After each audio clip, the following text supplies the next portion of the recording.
You are watching the Suburban Ford 7 Sports Cave and three guys eating in the Suburban Ford Sports Cave. Good, man. Really good. Hungry Howie's hooking us up with some pizza rolls. Thanks again for dropping those off, part of their new $5 lunch-to-go menu, and I'll be stopping by. Pretty good stuff, man. All right, well, a new addition to the Tigers bullpen as we start our fast 5 minutes here. 30 seconds for each of these guys to debate a topic. Joel Hanrahan. The bullpen troubles have been shown, Dave, front and center. Is he the solution once he finally gets here to their bullpen woes? Yeah, well, he's not going to be here for another month or so, and I think it's a really good signing, but I don't think it's a solution for all their bullpen woes. I mean, he's coming off Tommy John surgery. He hasn't pitched in a year. We don't know exactly what to expect of him. He had a good workout, by all accounts, a couple weeks ago, and that's why the Tigers signed him, but they still need a left-handed option in the bullpen. They still have some problems at the back end of that bullpen. Joe Nathan should be fine. I think Hanrahan will help, but they still need something else. A lot of righties in there, Matt. I don't think that matters as long as you can get guys out. When Joel Hanrahan, a couple years ago, think about what he did as a member of the Pittsburgh Pirates. Two-time All-Star, 100 career saves. He's a guy who throws a fastball, a four-seam fastball, and a slider. He gets guys out. This team has missed an eighth-inning guy. We're not looking for a closer. Joe Nathan is your closer for the next 2 years. You're looking for an eighth-inning guy. It's what you missed last year with Bruce Rondon. It's what you will miss this year. Joel Hanrahan now fits that role perfectly, allows Detroit some maneuverability in the sixth and seventh inning if they need it. He's got a $1 million contract coming up with $2 million in bonuses. I think, honestly, with this guy, sky's the limit. I think he picks up those $2 million bonus because he's that good. Yeah, he is that good. I mean, I think it's a really good sign. Plus, look at who they beat out to get him. Yep, Red Sox, Yankees, all the big teams, all the big players in Major League Baseball. Where Johnny Manziel ends up is anybody's guess.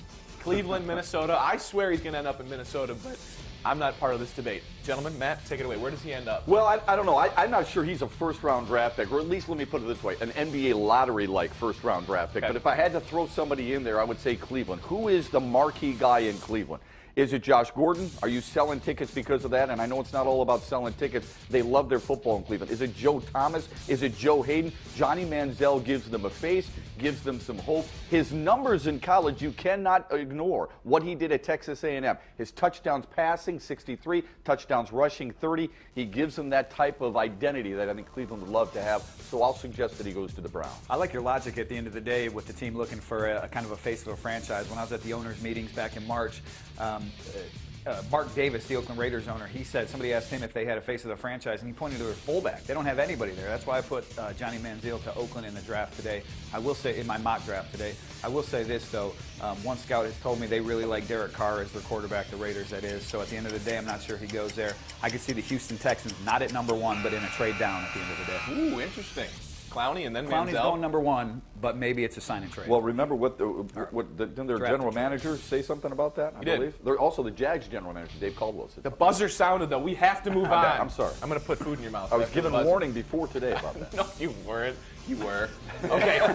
The games have been great in the NHL and NBA playoffs. The Game 7's thrilling. The NBA's never had as many as they've had in one day and in one weekend. NHL, hard to argue with, but what the NBA's put on Showcase is great, too. Better Game 7, NHL or NBA? I don't think it's close. Look, there's been 25 one-goal games in the NHL so far. 25. There's been 14 games where you're looking at, or 14 times where teams are looking at overtime thrillers.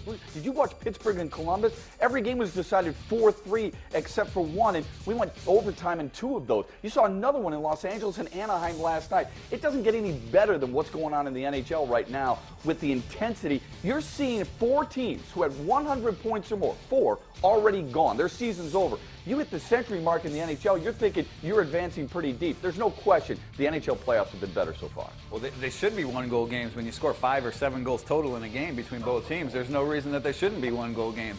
I think the NBA playoffs, I'd rather watch the NBA. Now, look, I'm a little bit more of a basketball fan than I am a hockey fan. I could acknowledge that. So maybe that plays into it a little bit. You know, we talked about that beforehand, Shep. But I remember 1987, Pistons, Celtics. Game 7, Vinny and AD collide heads. What was better than Where's that? the upsets? There's no upsets.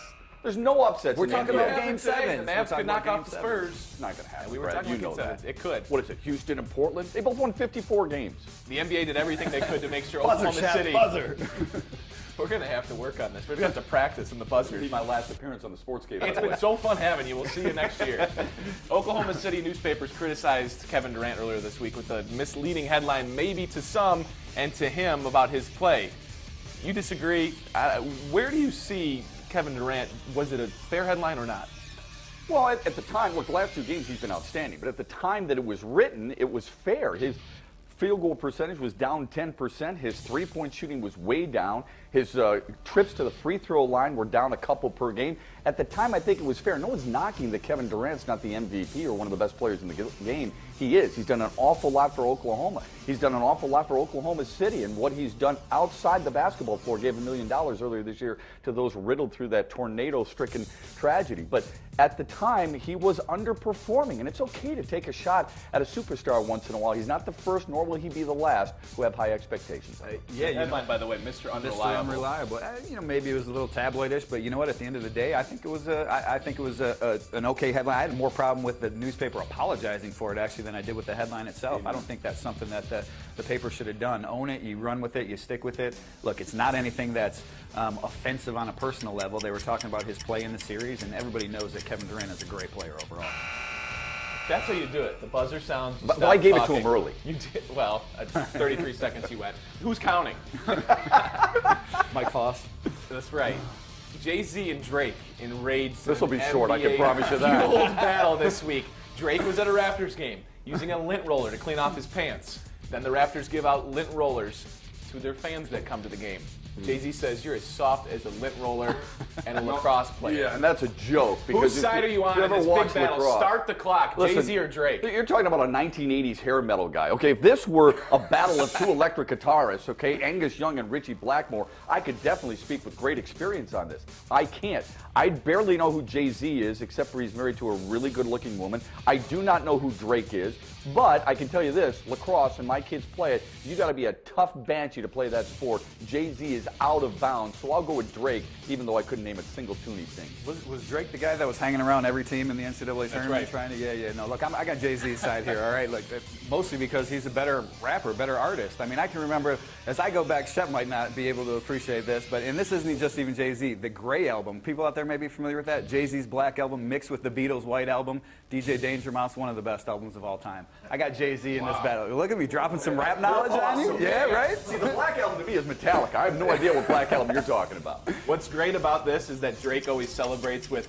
the winning team and the hottest team at the moment, so I'm expecting him to come through our cave door here and to celebrate with Dave here because he won High fives that. for him if he does. After the break, no Drake. Golden Tate joins David Solano in Allen Park to talk all about his future with the Lions and what brought him to Detroit. Should be a good chat. This is the Suburban Forward 7 Sports Cave.